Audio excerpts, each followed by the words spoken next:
the Eastern Iowa High School High School podcast. Jeff Johnson to the left, at least on my screen. I'm on the right. He's the good-looking one. That's all you need to know. He's the good-looking one. So there you go. There's nobody. I'm into the tournaments as far as the girls are concerned. We'll actually have some state qualifiers in 3A on Saturday. Wow. What point are you at? Let's see. We had the pigtail games in 1A, as I call them, Friday night, and then we had a full first round in 1A and 2A on Monday night. So we pick back up with the postseason tomorrow night. Kind of one of those weird times where you still have regular season games going on in the two big classes and postseason in the smaller classes all at the same time. So next week gets to be a lot of fun. So and I'm already there. I was up at have you been at the new gym in Winthrop? I have not. Only thing I remember, Jeff, about the old one is that I believe it was built into the ground, so you in and down to get into the gym. 4 or 5 rows, yeah. But it's a nice gym. Very nice gym. I suppose I would say it probably seats maybe 800, which is plenty. Big stage. I don't think they have any bleachers on the stage. It was curtained off last night, but I suppose you could probably put some bleachers back there. And if you did, that would probably you could probably get up to 1,000 in there pretty easily. But nice gym. Lighting's good. Just nice and modern.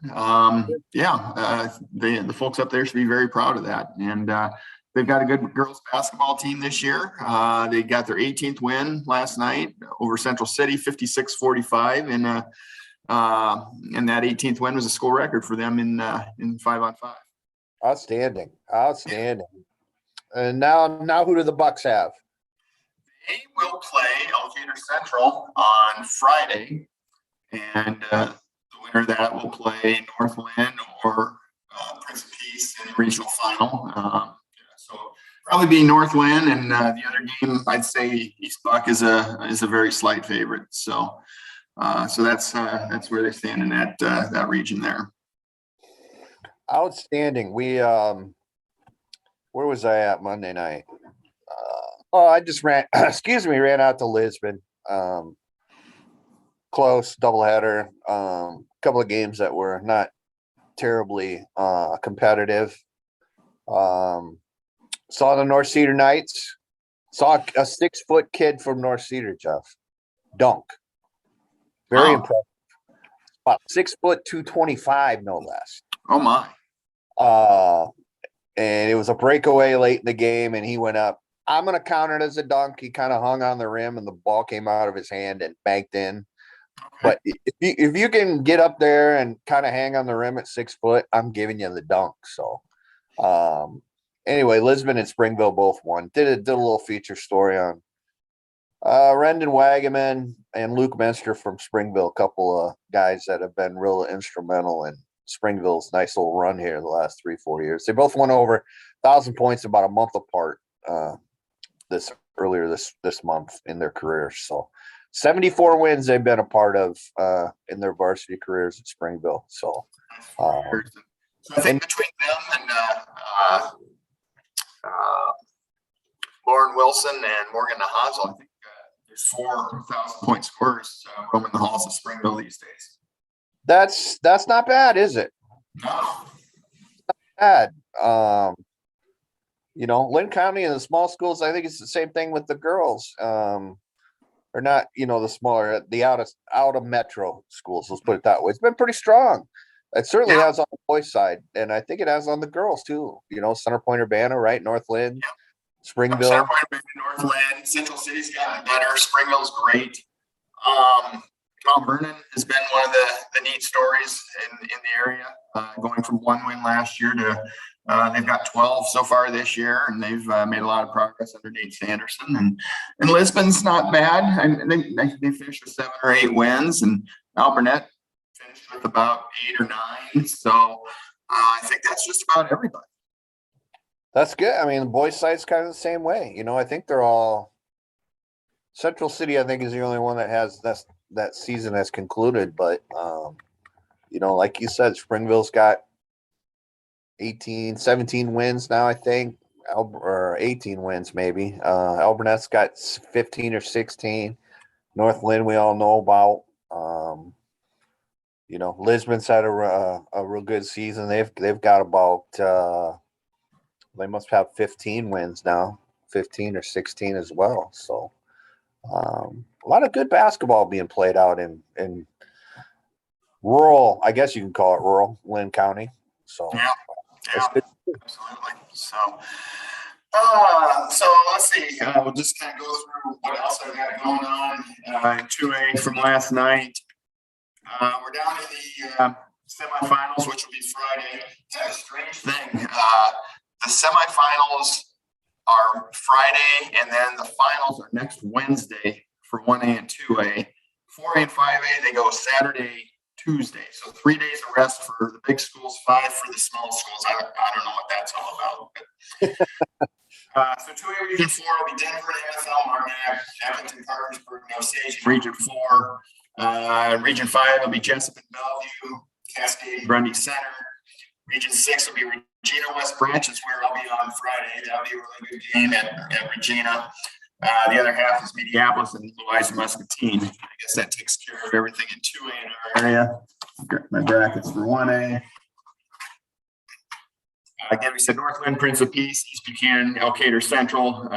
That's Friday. Springville hosts Collins Maxwell. So that'll be a pretty good trip for Collins Maxwell. And then Baxter plays Waterloo Christian on the other side. So Region 6 is Montezuma English Valleys is our area game in that side, and then the other side is Notre Dame and Whitfield Mountain Union. So that takes care of everything that's left in 1A and 2A. 3A, we've got regional semis tonight. I'll be at Center Point. Center Point Urbana plays a much improved West Delaware program. I know you covered Matt Uthoff when he coached the boys. He's now got the girls, and they went from 4 wins last year. I think they're 10-12. Certainly a threat against Center Point tonight. And they've got some good freshmen, and I hear they've got some really good 8th and 7th grade girls, which I think the 7th grade group includes his daughter. Which is, I think, why he made the move from the boys to the girls to be able to coach his daughter. So outstanding coach, did a great job with this program, and obviously doing a really good job with the girls too. So. Also, 5A and 4A regional quarters tonight. I guess you could call those pigtail games for 5A. Kennedy hosts Urbandale. Jefferson goes to Cedar Falls. Liberty hosts Davenport North. We probably talked about this earlier. They kind of bracket the 5A teams a little bit goofy for regionals. Instead of there's 5 teams in each region, and the 1 plays the 5, and the 4 plays the 3, and that winner plays the 2. So the pigtail game is actually the 3 versus 4 game. Okay. So, which is strange. So, and then 4A, we got some regional quarterfinal games as well, including the in close one is Marion hosts Mason City. Very good. Very good. Hey, I want you to, if you don't mind, Jeff, you did a great story on what all the girls programs and the Mississippi Valley Conference did for our friend Frank Howell, at Central Decatur, former Cedar Rapids, Washington coach. Could you tell the folks maybe that didn't read it exactly what they did? And that did my heart good. Yeah. Well, if you know Frank, and from his days at Ottoman and also his days at Cedar Rapids Wash, he always wore a red sweater, same red sweater, every Tuesday, every Friday. And so everybody in the conference wore red T-shirts for their games Friday night. Got a kind of a neat photo of Jason Edwards, who was and still is very, very close to Frank, with Tom Lilly, and the staffs of both programs. And that was in the paper. Would have been Sunday's paper, I believe. So And then all a lot of other pictures were taken, and I think a lot of the proceeds went to Frank and the family. I think it was $510, which is a drop in the bucket, but it's a nice drop to get. They got I think it was 26,000 from a really nice fundraiser this last fall. So Frank battling glioblastoma, which is basically some would say a terminal brain cancer. I think the rate is 5% survive more than 5 years. So it's an uphill battle for Frank. He's got a really positive attitude. I've retweeted a couple. KCCI did a really nice feature on him, as did John Sears, our friend from WHO out in Des Moines. So they both kind of put the word out there as well, and both did a really nice job with that.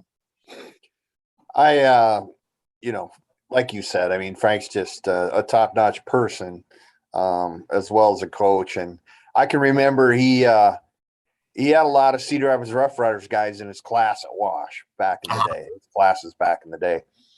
So he texted me or something. It was right before a day or two before a playoff game here in town. And he says, "Hey, what are the odds that I could sit next to you and watch the game?" And I said, "Yeah, let's do it." And loved hockey. Remember we went down to the locker room. It was the Rough Riders ended up losing, and that was the end of their season. And he went down the locker room with me and was, kind of hugging the boys that he knew, telling them how sorry he was that, the season was over. And he was so happy. A kid named Ross Colton that played here scored the game-winning goal in Game 7 of the Stanley, or not Game 7, but that clinched the Stanley Cup Finals last season for the Tampa Bay Lightning. And Frank was so happy because Ross was one of his kids in his class, and was just he loved the kid. And I reached out to him, and he was for a story actually got his thoughts, and he was just over the moon about that he knew somebody and taught somebody that was that accomplished something like that in professional sports. So I ended up getting him an autographed hockey card of Ross and sent it to him a month ago or so. And he loved that as well. So our best to you, Frank, if you watch us. Keep fighting. You got a ton of people behind you, and let's beat this, I guess. So done. And Frank always said girls basketball was the games were drama without a script, and so is this. We don't know how it's going to end. He's still kicking, he's still fighting, and there's no reason that he can't beat the odds. So that's right. Absolutely. Wishing him the best, and go win this one. So yeah, absolutely. I guess I'd be remiss if we talked about that and didn't talk about what's going on at Kennedy. With Andy Courtney still hospitalized down at UIHC, and thinking of him. And the Cougars are obviously very, very motivated. Prolong the season as long as they can. And I think Matty Meyer will do a great job as interim coach. And I think they'll win tonight, and see where it goes from there. Yeah, motivation's a wonderful thing, right? You're not just playing for yourself. It can be great. If not, it can be poison too. Yeah, that's true. So, yeah, our best to both guys. Good guys, great guys, and Andy, get back soon. Get out of that dang hospital. So there you go. So what do you got coming up? What's kind of your schedule the rest of the week? Well, tomorrow night I got to figure out where I'm going. There's a really good regular season finale between Cedar Rapids Kennedy and Cedar Falls, which are a couple of top 5 teams in 4A. They play at Kennedy tomorrow night. But then we also have, 1A and 2A district semifinals. So got to figure out where we're going tomorrow night. Like to be two places at one time. That's obviously impossible. And then let's see, 3A and 4A start their postseason treks on Monday. All 3As, I believe, get going. And then 4A had some pigtail games. Two teams get buys in the first round, and then we just keep going. I think there's something every day next week, except for Wednesday, obviously. And we're a week. The boys are a week behind the girls there, so you'll have some teams. You'll know your field or a lot of the field by the weekend. This weekend and next weekend it'll be the same for the boys. So. Let's go. It's that time. So all conference teams started to come in for the river. They came in for the River Valley. They do things kind of differently. They've got an elite team, and a North first team, and a South first team. So if you make the elite team, you don't make one of the divisional teams. And I guess that's fine. They don't have second teams. So there's an elite team, a North and a South. What do you got on the boys' side? I know Carter Harmson from Mid Prairie was the player of the year. How about on the girls' side? I don't think they selected players of the year. I'll have to look at that. There were 5 players that were unanimous. I'll look and see if there are players of the year. But Mike Sconsa from Cascade is the North Division Coach of the Year. Mary Rogers from Regina, the South Division Coach of the Year. So the unanimous players were Grace Gardy from Regina, Allie Hoffman from Cascade, Macy Dawfelt from West Liberty, Delaney Linescus from West Branch, and Maddie Nonaman from Mid Prairie, as well as Kelsey Drake from Wilton. And I'll have to go back and look and see if there is a player of the year. So the boys, they Mid Prairie and Monticello ended up as division champs. It just so happened they had a postponed game weather-wise last Friday, and Mid Prairie won that fairly handily. So I guess you can say Mid Prairie is the best team in the RVC. And then it just they ended up undefeated, didn't they? Yeah, they're still undefeated. They went 21-0, I think they are right now. So this is as good a team as they've had for quite a while, probably 20 some years, if not 25, somewhere in there. And then on the WAMAC, it just so happened Williamsburg and Marion met last week in kind of a championship game, and Williamsburg won at Marion. And then last night, Marion and Solon, I think, were tied for first place in their division. And Marion won, beat Vinton Schellsburg, and Solon ended up getting upset by Center Point Urbana. So Marion's the outright division champ. And it's a girl-boy sweep, right? Because the girls Marion, yep. Marion won the East, and CPU and Benton and Clear Creek Amana shared the West, and the overall champion is Center Point Urbana for the girls. Very good. Very good. Decorah finished regular season last night with a big win over here, West Delaware. What a great job. John Carlson's done there, and really interested to see how the Vikings fare here as we go to the postseason. So, and I don't know how it is in the girls, but I look at the classes, Jeff. It's like 3A is parity. Let's put it that way. I'm not going to say it's weak, but it's not. I don't know necessarily that there's a head and shoulders or group of head and shoulders teams there. 2A is very strong. 1A is very strong. 4A, Ames got beat the other night, but Taman Lipsy didn't play. He's nursing an ankle injury. So the Iowa State recruit. So I still think they're the favorites in 4A, but I tell you what, man, Cedar Rapids Kennedy's really playing some good basketball, and that's going to be a dangerous team. But the Warriors got to get to state first, and they're they could very well play Cedar Rapids Washington for a third time, and Washington's playing very good basketball. Yeah. Yeah. Beat Iowa City West last night. Trajan Saint had 32 points. Possible D1, probable D1 player, showing out with Fran McCaffrey in the house, watching his son play for West. So really interesting. Really interesting. Yeah. So we're about 3 weeks out now for the boys. If you had to pick a team most likely to be playing, deep into state championship week, I suppose it's Northland for the boys.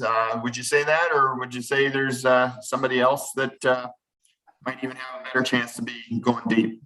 No, they're probably the ones that I feel the most confident about, quite frankly. Again, playing very good basketball right now. And, I think, that would be my pick. How about you? What would you say? I would say it's probably one of my 1A teams, whether it's Northland or Springville. Right now, if it turns out the way the rankings have it, they probably play each other in the first round of state if they both get there. So I would probably say that's probably 1A and 1B. Although whoever wins that's going to have to also be Algona Garrigan in the semis and Dauphin in the championship, which would be really, really tough. I think Cedar Rapids Savor is very dangerous in 4A. If they get hot and can make shots, they can defend, and they're well coached.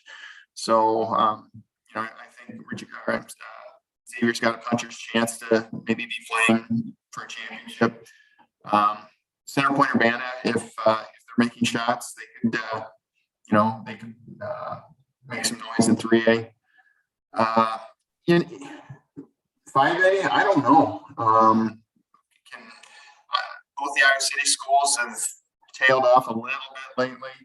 Washington's playing well right now, so maybe a 5A team can be playing deep, but they're going to have to get through all those CIML teams too. So we'll see. What's the streak for CIML, or is the CIML on a streak for 5A as far as championship? It wasn't that long ago that it was Ashley Jones' senior year that West beat City High in the championship game. So what would that be, 4 years ago? So 18, I think it was West beat City for the title. So I think every year since then, it's been CIML, if I remember correctly. Florida West has a chance to break that up this year. But Johnston looks to be head and shoulders above everybody. Okay. One thing I wanted to bring up that we talked about, Jeff, was going back to high school quick. We are seeing the end days of no shot clock. How do you feel about that? These are the final games with no shot clock. Yeah. 2 years ago, I just said, what's the point in bringing it in? I'm fine with it. I think did they say it's going to be 35 seconds? Is that? I think that is correct. Yes. Okay. 30. That's fine. I'm 2 years ago, I just said on 1 to 10 for, do we need a shot clock? I just said probably then a 2. Now I'm probably a 5 or 6. I'm good with it. It'll change the end of games. If you're down 6-8 points with 2.5 minutes to go, you don't have to start thinking about fouling. You can just play some pretty good defense and get some stops and get some baskets and get back in it. I'm not sure if I'm going to get all weepy or not with these being the last games, Jeff. There's nothing like watching a team hold the ball for 2 minutes at the end of a game, right? So I'm with you. I think we both are 100% in our line of thinking. We're hated it, the thought of a shot clock in the beginning, but I don't think it's the first 30 minutes of the game it's going to make any difference at all. Correct. I would agree with you 100%. So now you hope you find enough people that can run that sucker well. Yeah. One more thing for the officials to have to worry about, maybe a little bit, but is what it is. So that's fine. No, I got no issues with it anymore. Yeah. A lot of other things I can complain about before that. So Yeah. Any parting thoughts? let's play basketball. Let's go. Right? LFG is the kids, acronym. You don't need to know what that stands for. Yeah. So, all right. Well, we'll sign off for this week, and we'll see you next week. By this time next week, we should have, by this time this week plus one day, we'll have the whole girls field determined. But let's roll. Thanks, Jeff. Take care, folks. Enjoy all the basketball. This is a fun time of year. So let's go. See you next week. Bet.